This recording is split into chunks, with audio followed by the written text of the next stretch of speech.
દરેક વિદ્યાર્થી મિત્રોનું યુનિક એકેડમીમાં સ્વાગત છે. પરિવાર આપણી રિઝનિંગના નવા ક્વેશ્ચન સાથે, બરાબર.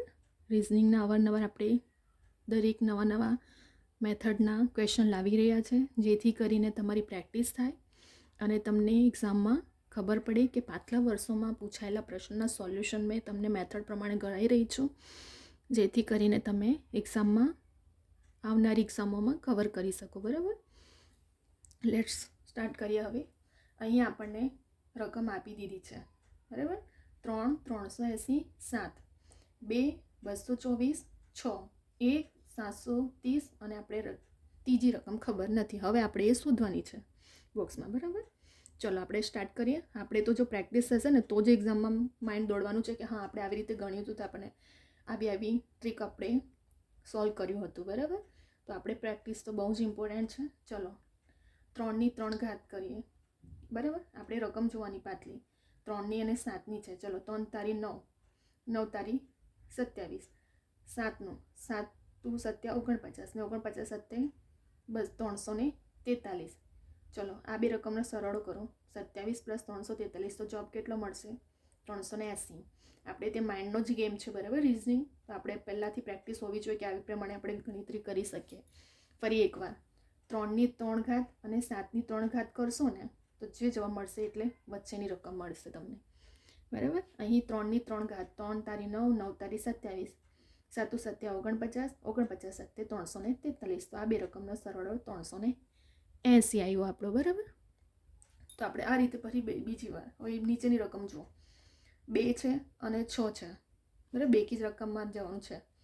તો હવે આપણે કરો 2 દુ 4, 4 તારી 2 દુ 4, 4 દુ 8, એવી રીતે 6ની 3 ઘાત 6, 6, 36, 36 × 216. તો 216 + 8 કરશો તો 224 જવાબ મળી ગયો આપણને, બરાબર. એવી જ રીતે હવે આપણે આ બે મેથડ મળી ગઈ તો આપણને ત્રીજી મેથડ પણ મળી જશે. ત્રીજી 1ની 3 ઘાત ને આપણને શોધવાનું છે. xની કેટલી ઘાત કરશું તો 730 મળશે. તો xની 3 ઘાત બરાબર 730 અને અહીં 1ને 3 વખત ગુણો, 1 × 1 × 1 એટલે એક જ જવાબ આવવાનો છે. 730 - 1 કરશો તો 729 રહ્યું. હવે આપણે કરવાનું કે પાછલી રકમ જોવાની કે કોનો ઘન હોઈ શકે. 9 છે, બરાબર. તો 3 કરશો તો આન્સર મળવાનો જ નથી આટલી મોટી રકમ.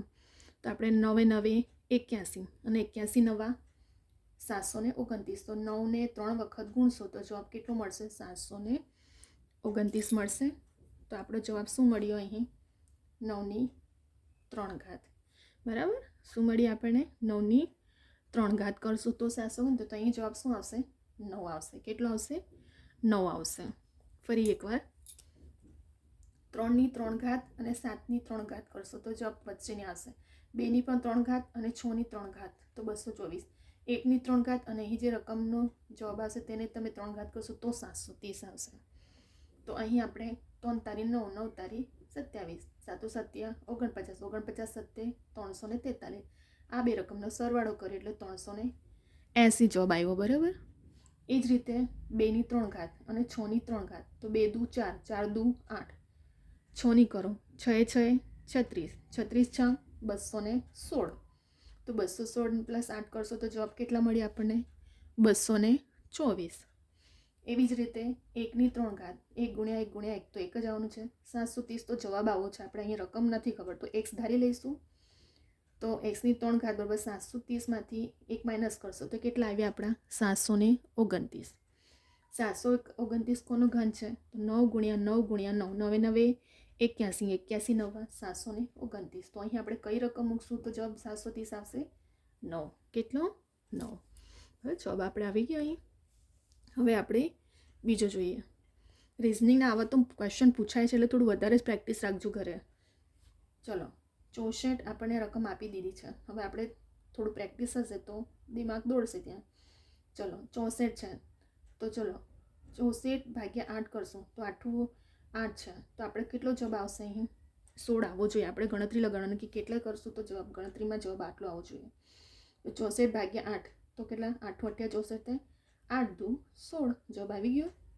હવે આને કરીએ 40 / 5 તો 8 × 5 = 40 થાય. તો 8 તારી આપણે કેટલા આવ્યા 5 અઠ્ઠામ 40 3 આવ્યું તો 3 અહીં પહેલાં જોવાની રકમ આ 5 છે ને 40 છે તો 8 પચામ સોરી પહેલાં અહીંયા 40 ભાગ્યા 5 કર્યું છે તો 5 અઠ્ઠામ 40 છે 8ને તે કેટલા વડે ગુણશું તો 24 આવશે 3 વડે 8 તારી 24 તો આપણે માઇન્ડ દોડવાનું કે અહીં 2 વડે ગુણાકાર થયો છે અહીં 3 તો અહીં 4 જ વડે થવાનું છે ક્રમવાઇઝ સંખ્યા થાય છે એટલા માટે અહીં આપણને સંખ્યા ખબર નથી તો આપણે x ધારી લીધું ભાગ્યા 8 તો આપણને જવાબ નથી ખબર એટલે y કર્યું તો y ગુણ્યા આપણે કેટલા અહીં 2 3 તો અહીં 4 કરવું પડશે ને બરાબર આપણને જવાબ મળી જ ગયો છે 36 અહીં આપી દીધું છે બરાબર તો આપણે 36 અને આ ગુણાકારમાં છે છેદમાં જતું રહેશે તો 4 9 36 તો વાયની સંખ્યા કેટલી મળી આપણને 9 મળી પરંતુ આપણને વાય મળી છે હજુ એક્સ તો શોધવાનું બાકી જ છે તો આ સમીકરણ આ જે સમીકરણ છે એમાં હવે વાયની કિંમત મૂકીએ ચલો એક્સ ભાગ્યા 8 બરાબર વાય તો એક્સ ભાગ્યા છે એટલે છેદમાં આવી જશે બરાબર વાય તો એક્સ બરાબર આ ગુણાકારનો સંબંધ છે છેદમાં હોય તો ઉપર જઈને ગુણાકાર થાય તો આ વાયની કિંમત આપણને કેટલી મળી હતી 9 અને 8 તો 8 9 72 એક્સની કિંમત કેટલી મળી ગઈ આપણને 72 મળી ગઈ ફરી એકવાર જોઈએ આ પ્રેક્ટિસ બહુ ઇમ્પોર્ટન્ટ છે રિઝનિંગમાં ચલો સૌથી પહેલાં આપણને રકમ આપી દીધી છે હવે માઇન્ડ દોડાવવાનું છે અહીંયા 64 8 છે તો બરાબર તો 8 8 64 અહીં આપણે આપી દીધું છે બરાબર ચલો 64 ભાગ્યા 8 કરો 8 આવશે 8ને કેટલા વડે કરશું ગુણાકાર તો 16 આવશે તો 8 દુ 16 એવી જ રીતે 40 ભાગ્યા 5 છે તો કેટલા આવે 8 પચામ 40 કેટલા આવશે 40 અહીં 40 ભાગ્યા 5 કરશો તો 8 આવ્યા 8 તારીખ ક્રમવાઇઝ 24 એવી જ રીતે આપણને અહીં સંખ્યા નથી ખબર તો x ભાગ્યા શું કરશો અહીં 8 બરાબર y કેમ કે આપણને હજી વાયની કિંમત પણ નથી ખબર એક્સની કિંમત બી નથી આવડતું તમારો હજુ આખો સમીકરણ અધૂરું છે તો પહેલાં વાયની શોધી કાઢીએ વાય ગુણ્યા ક્રમવાઇઝમાં બીજો ત્રીજો તો ચોથો ગુણ્યા જવાબ 36 છે 4 9 36 તો વાય મળી ગયું તો વાય મળી જશે તો આ સમીકરણમાં એક્સની કિંમત મૂકી દઈએ એક્સના છેદમાં 8 બરાબર વાય તો એક્સ છે આ છેદમાં છે તો ઉપર જઈને ગુણાકાર તો 8 9 72 તો અહીં કેટલો જવાબ આવશે 72 આવશે બરાબર અહીં આપણે આ રકમનો ગુણાકાર 8 8 64 એટલે 8 બરાબર તો ભાગાકાર કરવાનું છે પહેલાં કે 8 8 64 તો 8 જવાબ મળ્યો 8 દુ 16 એવી જ રીતે 8 પચામ 40 તો 8 તારી એમાં 2 પછી 3 રકમ 3 એવી જ રીતે અહીં 8 9 સોરી અહીંયા શોધવાનું છે તો એક્સ અને વાયનું સમીકરણ મૂકીને પછી આપણને 36 ચોથું પદ આપણે મળી જ ગયું છે 36 ચોબાવવાનો છે તો વાય શોધીને પછી એક્સમાં કિંમત મૂકી દીધી આપણે હવે ત્રીજી રકમ જોઈએ ત્રીજો ક્વેશ્ચન સોરી ચલો વર્ગમૂળમાં 256 વર્ગમૂળમાં 225 વર્ગમૂળમાં 64 - 3 ઇઝ ઇક્વલ ટુ આપણને હવે શોધવાનું છે કે કઈ રકમની 4 ઘાત બરાબર ચલો પહેલાં તો આપણે શું કરશું રકમ મૂકી 256 કોનો વર્ગમૂળ છે 16નો 16 ગુણ્યા 16 કરશો તો કેટલા આવશે 256 હવે ત્યાં આપણને માઇન્ડ હોવું જોઈએ કે 256 કોનો વર્ગમૂળ હોવું જોઈએ બેકી સંખ્યાનો જ હશે અહીં 225 તો એકી સંખ્યા 15 ને 15 વડે ગુણશો તો 225 8 8 64 અને -3 ત્રણેય રકમનો સરવાળો કરો 16 + 15 + 8 એટલે 39 અને અહીંયા આવશે -3 39માંથી 3 માઇનસ કરશો તો કેટલા આવ્યા 36 હવે એનું વર્ગ કાઢો 6 6 36 તો વર્ગમૂળમાં 6 ગુણ્યા વર્ગમૂળમાં 6 એટલે 1 6 થાય પાછું વર્ગમૂળમાં 6 ગુણ્યા વર્ગમૂળમાં 6 એટલે 1 6 થાય બરાબર તો 4 આપણે વર્ગમૂળમાં થયા 6 તો વર્ગમૂળમાં 6ની 4 ઘાત આપણું શું આવ્યું આન્સર આવ્યો મળી ગયો ફરી એકવાર વર્ગમૂળમાં 256 વર્ગમૂળમાં 225 અને વર્ગમૂળમાં 64 256 કોનો વર્ગમૂળ છે 16નો 16 ગુણ્યા 16 256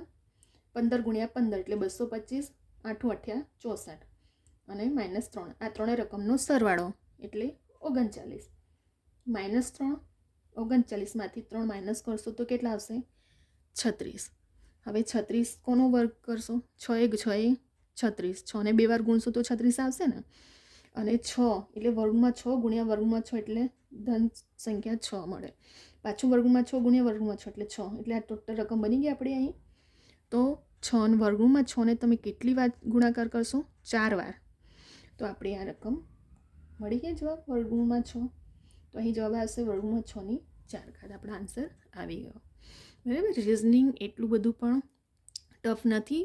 મેન તમારી પ્રેક્ટિસ પર છે. તમારી પ્રેક્ટિસ હશે આવી રીતે તમે પાછલા વર્ષના પણ ક્વેશ્ચનને સોલ્વ કરશો તો તમને આઈડિયા માઇન્ડ દોડશે કે આપણે કઈ કઈ મેથડ પ્રમાણે ત્યાં ગણ્યું હતું કે નોટબુકમાં સોલ્વ કર્યું હતું, તો આપણે ઝડપથી એક્ઝામમાં મેથડ પ્રમાણે ગણીને માઇન્ડ દોડી શકે છે. બરાબર. અહીં આપણો 3 ક્વેશ્ચન સોલ્વ થઈ ગયા છે. સ્ટુડન્ટ મિત્રો, તમે નોટબુકમાં પણ આ ફરી એક વખત ગણજો, જેથી કરીને તમારું પ્રેક્ટિસ થઈ જાય, રિવિઝન પણ થઈ જશે અને સાથે સાથે તમને એક્ઝામમાં પણ કામ લાગશે, કેમ કે આ પાછલા વર્ષોમાં પૂછાયેલા પ્રશ્નો છે. બરાબર. હવે આપણે નેક્સ્ટ વિડીયો લઈને આવશું. ફરી એકવાર દરેક વિદ્યાર્થી મિત્રો, તમને આ વિડીયો ગમે તો લાઈક, શેર, સબસ્ક્રાઈબ કરો. બીજા બધા વિદ્યાર્થી મિત્રોને પણ શેર કરો, જેથી કરીને બધાને હેલ્પ થાય કે કયા પ્રમાણે પાછલા વર્ષમાં રિઝનિંગના ક્વેશ્ચન પૂછાયા છે, આપણે કઈ રીતે પ્રેક્ટિસ કરી શકીએ છીએ. બરાબર.